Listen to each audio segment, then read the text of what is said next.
नमस्कार, बहुत स्वागत है आपका। आप देख रहे हैं हमारी खास पेशकश भाग्यफल और मैं हूं आपके साथ मनीषा। हर किसी को अपने जीवन में कठिनाइयों का सामना करना पड़ता है। यही कारण है कि हर कोई माता लक्ष्मी की कृपा पाने की कामना करता है। अगर धन की देवी की कृपा हो तो आर्थिक परेशानी नहीं रहती। अगर कोई परेशानी आती है तो वो जल्द ही दूर हो जाती है। ऐसे में हर कोई चाहता है कि उस पर माँ लक्ष्मी का आशीर्वाद बरसता रहे। देवी की कृपा बनाए रखने के लिए कुछ उपाय भी फायदेमंद हैं। कहा जाता है कि घर में देवी लक्ष्मी की तस्वीर को खास दिशा में रखने से लाभ होता है। तो आइए जानते हैं कि धन समृद्धि के लिए देवी लक्ष्मी की कौन सी तस्वीर को घर पर लगाना बेहद ही शुभ माना जाता है। और इसी विषय पर हमें विस्तार से जानकारी देने के लिए जुड़ रहे हैं ज्योतिष आचार्य पंडित पुरुषोत्तम गौड़ जी। आचार्य जी, बहुत स्वागत है आपका। जी धन्यवाद। श्री राम जय राम जय राम जय राम। तो इस महत्वपूर्ण विषय पर आचार्य जी से हम चर्चा करेंगे और जानेंगे, लेकिन उससे पहले आपको बता दें कि अगर आपके मन में कोई भी शंका है, हमारे साथ जुड़कर आप आचार्य जी से अपनी हर समस्या का हल जान सकते हैं। नंबर इस वक्त आपकी टीवी स्क्रीन पर 0120-715-3787, 0120-715-3826। तो इन नंबर्स पर कॉल करके हमारे साथ जुड़िए और आचार्य जी से अपनी हर समस्या का समाधान आप जान सकते हैं। और चलिए आचार्य जी का रुख कर लेते हैं। आचार्य जी, मैं आपके पास आ रही हूँ इसी सवाल के साथ में जो कि हमने चर्चा का विषय लिखा है कि आखिर माँ लक्ष्मी की मूर्ति कहाँ रखनी चाहिए, उनकी पूजा हमें कैसे करनी चाहिए ताकि घर में सुख समृद्धि सदैव कायम रहे। देखिए बड़ी ये सही बात है कि ऐश्वर्य और संपन्नता की देवी माँ लक्ष्मी की पूजा करने से घर में कभी भी किसी कमी नहीं होती। इसके बाद तस्वीर को खास दिशा में रखने से लाभ होता है। तो ये बात सही है कि समृद्धि की प्राप्ति के लिए माँ लक्ष्मी का आशीर्वाद बहुत जरूरी है। माँ लक्ष्मी की मूर्ति या तस्वीर स्थापित कैसे करें? वैदिक ज्योतिष के अनुसार बहुत से लोग माँ लक्ष्मी की पूजा के लिए कोई भी तस्वीर या मूर्ति घर ले आते हैं, जो बिल्कुल सही नहीं है। माँ लक्ष्मी की मूर्ति या तस्वीर लाने से कुछ बातों का विशेष ध्यान रखना है। और आइए इसी के लिए हम पहले बात करते हैं कि घर में बरकत के लिए कैसी तस्वीर लाएं। माँ लक्ष्मी की पूजा से धन और वैभव की प्राप्ति होती है और घर पर माता की मूर्ति और तस्वीर जो ला रहे हैं ऐरावत बहुत पुराना। अगर हाथी अपने सोन में कलश लिए खड़ा है या फिर शुभ फलों को प्रदान करता है, ऐसी तस्वीर की भी आप पूजा करते हैं तो घर में सकारात्मक माहौल होता है, जीवन में सुख शांति रहती है, घर में बरकत होती है। इस तस्वीर को लाने से माँ लक्ष्मी का होता है वास। माँ लक्ष्मी की कमल के आसन पर बैठी हुई तस्वीर यदि आप लाते हैं तो ये बहुत शुभ मानी जाती है और माँ लक्ष्मी हमेशा घर में विराजमान रहती है, जिससे घर में कभी भी धन की कमी नहीं। हर रोज माँ लक्ष्मी की विधान से पूजा करने से लक्ष्मी का वास होता है। धन की प्राप्ति के लिए लाएंगे तस्वीर।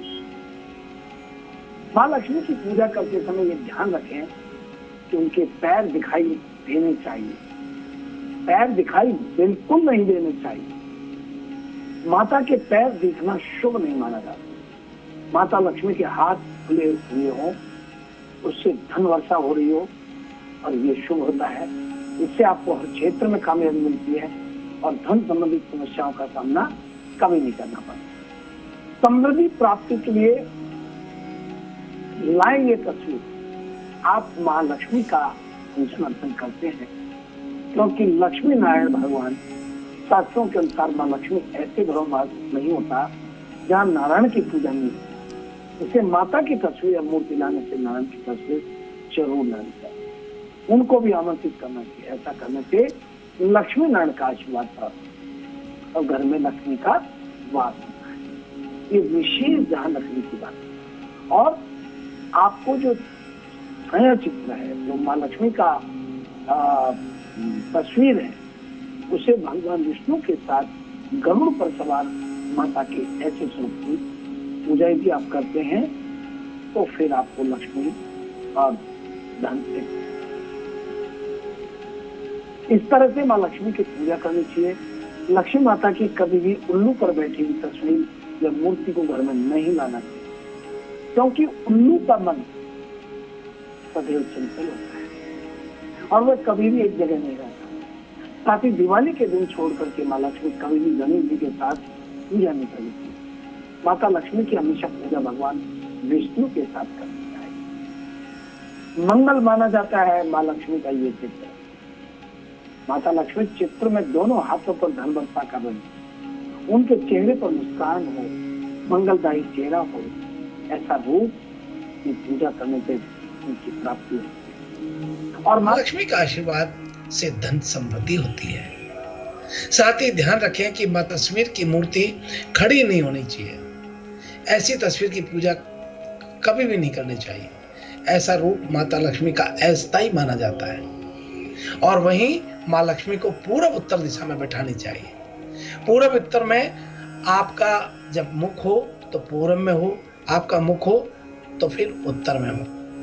आप माँ लक्ष्मी का पूजन अर्चन इस प्रकार से करें, ये आपके लिए और आपके परिवार के लिए सदैव माँ लक्ष्मी का आशीर्वाद देने वाला स्थिति बनाता है। जी, तो माँ लक्ष्मी की पूजा करने के कौन कौन से फायदे हैं, माँ लक्ष्मी की जो मूर्ति है उसे किस दिशा में रखना चाहिए, पूजा की क्या कुछ विधि है, कौन कौन से उपाय आप कर सकते हैं माँ लक्ष्मी को प्रसन्न करने के लिए, तमाम जानकारी आचार्य जी ने हमारे दर्शकों के साथ साझा की है। आचार्य जी, अब कॉलर्स का हम रुख कर लेते हैं। पहले कॉलर हमारे साथ इस वक्त फोन लाइन पे जुड़ चुके हैं, इनका हम सवाल जान लेते हैं। नाम बताइए अपना। प्रकाश है। प्रकाश जी, अपनी और मैं जयपुर से बोल रहा हूँ। ठीक है, आप जयपुर से बात कर रहे हैं।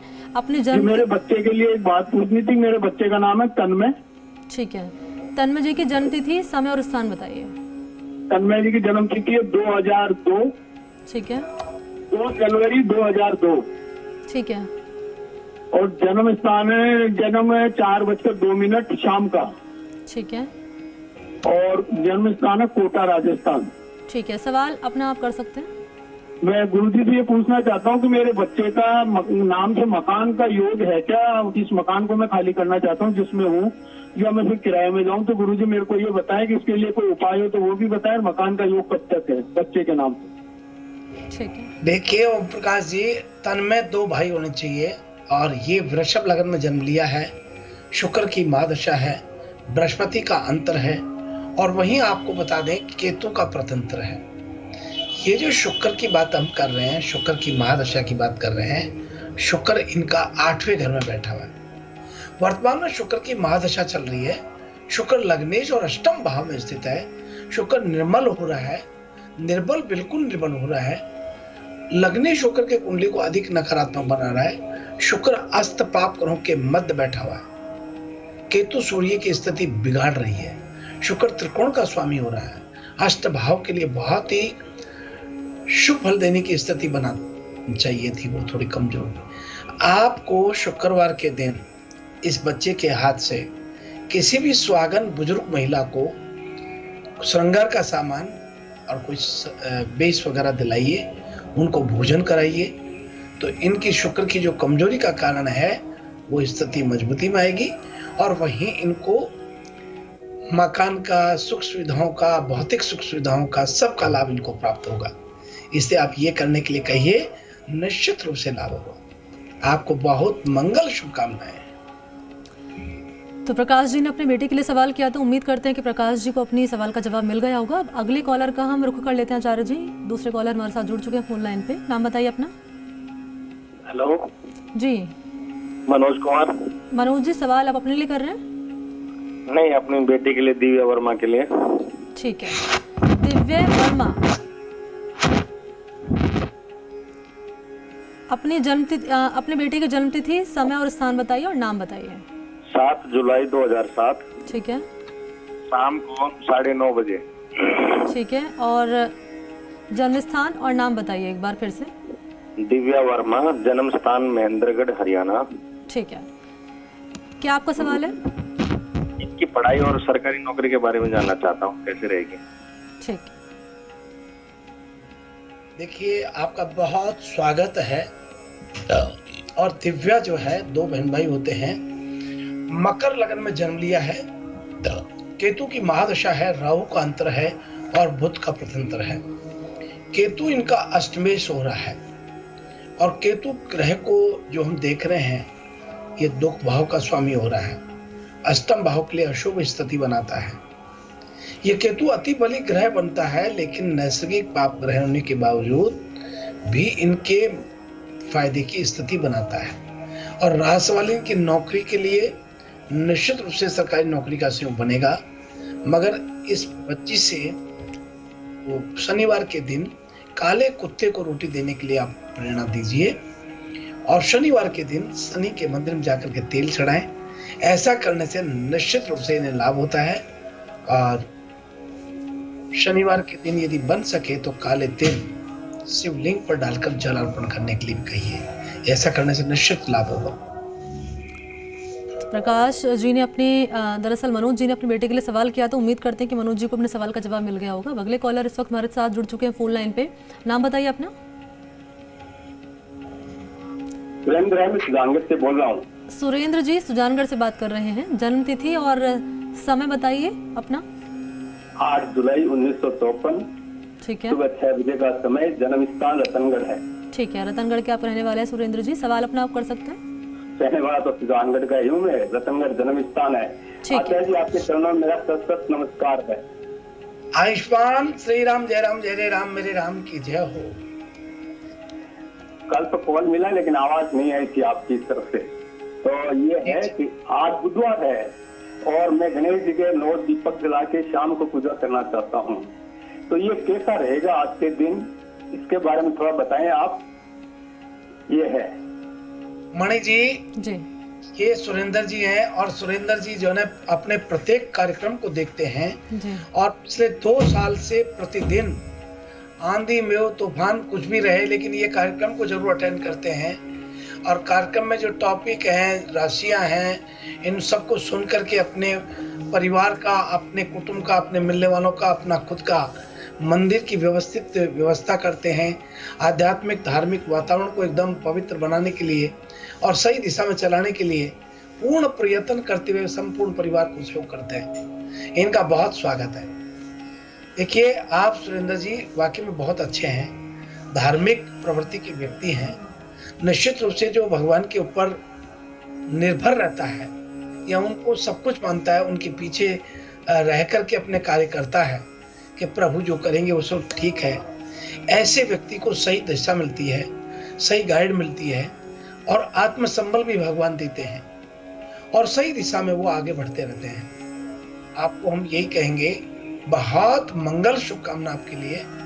और रहा सवाल ये कि आप जो मंदिर की व्यवस्था को कर चुके हैं वो कीजिए, और ये जो पाठ आप कर रहे हैं, हमारे वेदों में भी कहा है कि वेदश्च निर्मलम चक्षु ज्योति शास्त्रम कलमखम वै नैत दखलम कर्म स्रोत सर्व कार्य सिद्ध्यते।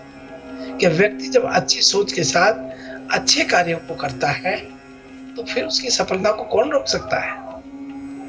आप मंगल शुभकामनाएं हैं, आप बहुत संजीव रहे और स्वस्थ रहते हुए आपका मनो विचार बन करके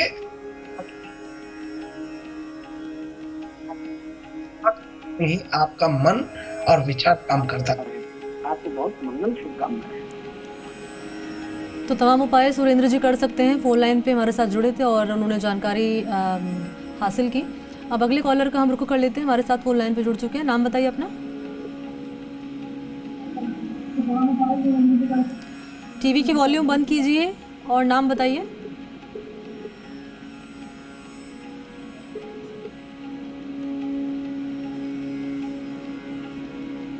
ठीक है आचार्य जी, हम रुख कर लेते हैं राशिफल का और शुरुआत कर लेते हैं राशिफल की मेष राशि के साथ। आइए सबसे प्रथम बात करते हैं मेष राशि के जातकों की। मेष राशि के जातकों को आज के दिन यदि आप छात्र छात्रा हैं तो पढ़ाई में कुछ नया कोर्स करने को आप सोच रहे हैं तो उस पर आज के दिन आप जरूर ठोस निर्णय लेंगे। शुरू में उससे कुछ दिक्कत आपको जरूर आएंगी, लेकिन धीरे धीरे सब कुछ नॉर्मल और ठीक होने लगेगा। आइए आगे बढ़ते हैं, बात करते हैं वृषभ राशि वाले लोगों की। वृषभ राशि वाले जातकों के लिए आज के दिन आपकी कुंडली में चंद्रमा की स्थिति अच्छी नहीं है, जिसका प्रभाव आपकी वाइफ और मां के साथ संबंधों पर प्रभाव पड़ने वाला है और वो स्वास्थ्य की स्थिति में पड़ेगा। इसलिए पत्नी और मां के साथ बातचीत करते समय स्वभाव नरम रखें और कोई ऐसी बात ना बोलें जो उन्हें बुरी लगे और उनके स्वास्थ्य पर प्रभाव पड़े। आगे बढ़ते हैं और बात करते हैं मिथुन राशि वाले लोगों के लिए। जातकों को भाई में कुछ बातों को लेकर मन आपके सीनियर से भी आपको सहयोग मिलेगा। अध्यापक आपके काम से खुश होंगे और आपकी बड़ाई भी कर सकते हैं। आइए आगे बढ़ते हैं और बात करते हैं कर्क राशि वाले लोगों की। कर्क राशि के जातकों को घर में किसी सदस्य की तबीयत आज आपके यहाँ खराब रह सकती है, जिस कारण पारिवारिक माहौल तनावपूर्ण रहने की आशंका बनती है। ऐसे में एक बार अपनी और अपने घर के सभी सदस्यों की नजर अवश्य उतार ले, क्योंकि आपके परिवार में नजर की स्थिति दिखाई देती है। और अब आगे बढ़ते हैं और बात करते हैं सिंह राशि वाले लोगों की। सिंह राशि के जातकों को बताना चाहेंगे कि यदि आप प्रेम संबंध में हैं तो आज के दिन आपका आकर्षण किसी और के ऊपर भी आ सकता है और आप उन्हें दिल दे सकते हैं, जिससे आपके पार्टनर के मन में शंका उत्पन्न होगी और रिश्तों में दूरियां बढ़ जाएगी। किसी बात को लेकर के कलह भी आज आपके मन में रह सकता है। आइए आगे बढ़ते हैं और बात करते हैं कन्या राशि वाले लोगों की। कन्या राशि के जातकों को आज का दिन पारिवारिक जीवन के लिए बहुत ज्यादा अच्छा नहीं रहेगा। यदि आपका कोई छोटा भाई या बहन है तो उनके साथ विचार का मतभेद होगा, जिस कारण आपस में आपकी आज कहा सुनी या टकराव की स्थिति बन सकती है। आइए आगे बढ़ते हैं और बात करते हैं तुला राशि वाले लोगों की। तुला राशि के जातकों को आज घर के बड़े सदस्यों से बात करते समय सावधानी बरतें, क्योंकि आपके मुख से कोई ऐसी बात निकल सकती है जो उनके दिल को छू जाए। हालांकि आपका वो अर्थ नहीं होगा, लेकिन फिर भी इससे रिश्तों में दूरियां बढ़ती हैं। अपनी वाणी पर नियंत्रण रखते हुए, संयम रखते हुए की बात करें तो ठीक रहे। और अब आगे बढ़ते हैं, बात करते हैं वृश्चिक राशि वाले लोगों की। वृश्चिक राशि के जातकों को आज मानसिक रूप से किसी बात की चिंता सताएगी। किसी मित्र के साथ बात को साझा तो करेंगे, लेकिन उचित हल नहीं निकाल पाएंगे। आज आपका मन अशांत रहने की स्थिति बनती है और बेचैनी भी रहेगी। दिन के अंत में कुछ आराम अवश्य आपको मिल सकता है। और अब आगे बढ़ते हैं और बात करते हैं धनु राशि वाले लोगों की। धनु राशि वाले लोगों के आज आत्मविश्वास में थोड़ी कमी दिखाई देगी और साथ ही आपके शत्रु भी आपका नुकसान करने का प्रयास कर सकते हैं। ऐसे में संयम से काम नहीं लिया तो स्थिति बिगड़ सकती है। और अब आगे बढ़ते हैं और बात करते हैं मकर राशि वाले लोगों की। यदि व्यापार के क्षेत्र में लाभ मिलेगा आपको, तो आज कहीं इन्वेस्ट करने का मन भी होगा, लेकिन ध्यान रखें खर्चों पर नियंत्रण रखें, खर्च बढ़ सकते हैं। हालांकि आप कुछ नया करने का विचार आज जरूर करें, लेकिन इसमें अड़चनें बहुत सताएंगी। और अब आगे बढ़ते हैं और बात करते हैं कुंभ राशि वाले लोगों।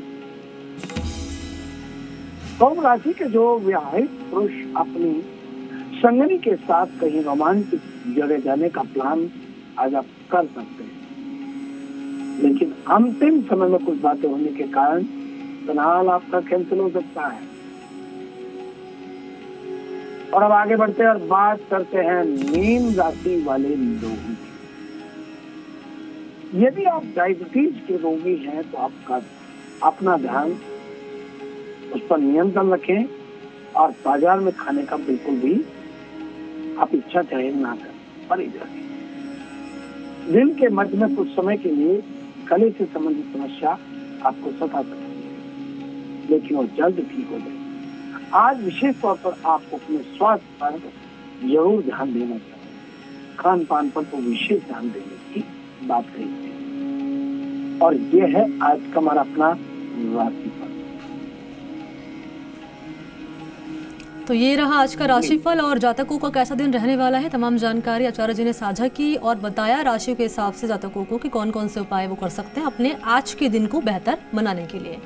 आचार्य जी, जैसे कि हमने आज विषय रखा है कि माँ लक्ष्मी की पूजा अर्चना किस तरह से की जाए और किस दिशा में माँ लक्ष्मी की मूर्ति को रखना चाहिए, बात कर ली जाए व्रत की आचार्य जी, क्योंकि शुक्रवार को माँ लक्ष्मी की पूजा अर्चना की जाती है। कहा जाता है शुक्रवार का दिन माँ लक्ष्मी को समर्पित होता है।